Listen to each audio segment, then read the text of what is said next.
मीरपुर नाम के शहर में तेजस अपनी पत्नी नीरू के साथ रहता था। पति पत्नी दोनों ही नौकरी करते थे। एक दिन तेजस गांव अपनी माँ के पास फोन करता है। हेलो, प्रणाम माँ। जीते रहो माँ। तुम दादी बनने वाली हो हैं?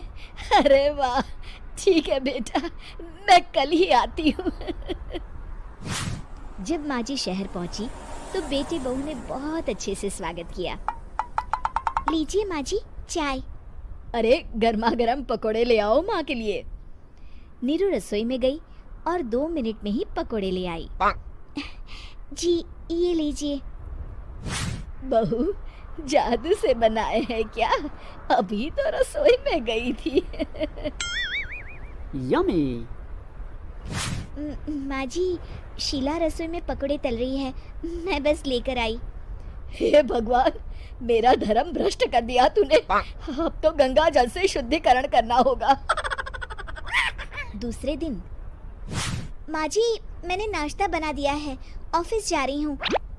पर अभी तो घर का सारा काम पड़ा है। शीला आती ही होगी, झाड़ू पोछा बर्तन कपड़े वो सब कर लेगी।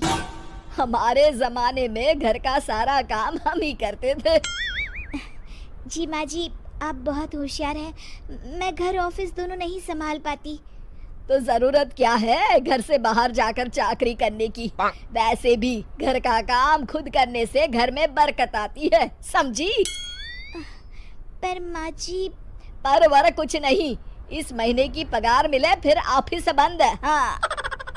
रात को नीरू तेजस से कहती है, सुनिए जी, माँ जी बोल रही थी कि मैं नौकरी छोड़ दूँ। वैसे ठीक ही तो है, अभी तुम्हें आराम की जरूरत है। फिर भी आराम कहाँ, शीला को छुड़ाने के लिए बोल रही थी। तो अब 24 घंटे में इतना काम तो कर ही सकती हो।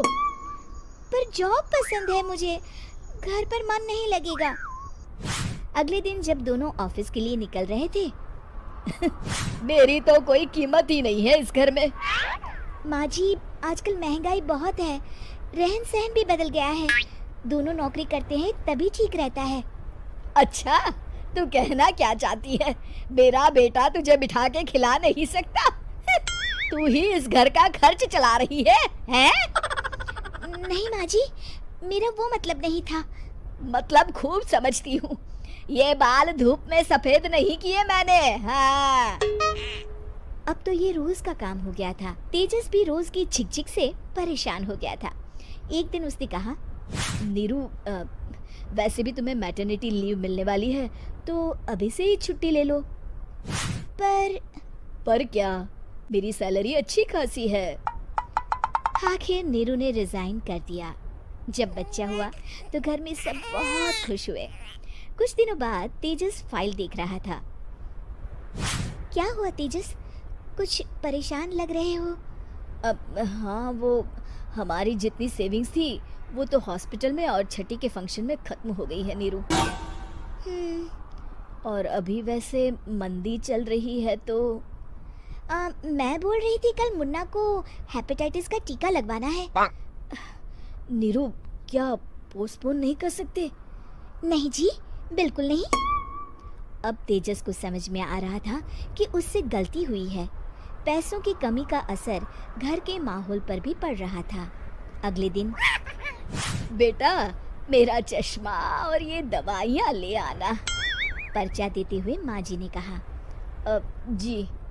तेजस, मुन्ना के लिए दूध का डिब्बा और डायपर भी ले आना, और ये किराने के सामान की लिस्ट है, इसे भी लाना है। तेजस गुस्से में लिस्ट मरोड़ कर फेंकता है और चिल्लाता है, पैसे क्या पेड़ पर उगते हैं? ये ले आना, वो ले आना। अरे पर ये जरूरत का सामान ही है। वो गुस्से में बिना कुछ कहे ऑफिस चला गया। अरे अरे लंच तो ले जाइए। नीरू दौड़ कर डब्बा पकड़ाती है। एक दिन खाना खाने के बाद, नीरू, अब तो मुन्ना कुछ बड़ा हो गया, तो अब तुम वापस ज्वाइन कर लो ना जॉब। पर इस रिसेशन में जॉब मिलना बहुत मुश्किल है। ट्राई तो करो। फिर मुन्ना? माँ जी है ना, और एक फुल टाइम मेड भी लगा लेंगे। पर माँ जी उन्हें तो पसंद नहीं। तभी माँ जी वहाँ आ जाती है और प्यार से नीरू के सर पर हाथ फेरते हुए बोलती है, अब मेरी समझ में आ गया बहू, पहले के और अब के समय में अंतर है। तुम काम शुरू करो, मुन्ना की जिम्मेदारी मेरी। मेरी प्यारी माँ जी। ये कहकर नीरू उनके गले लग गई। शिक्षा, परिवर्तन संसार का नियम है, हमें भी समय के साथ चलना चाहिए।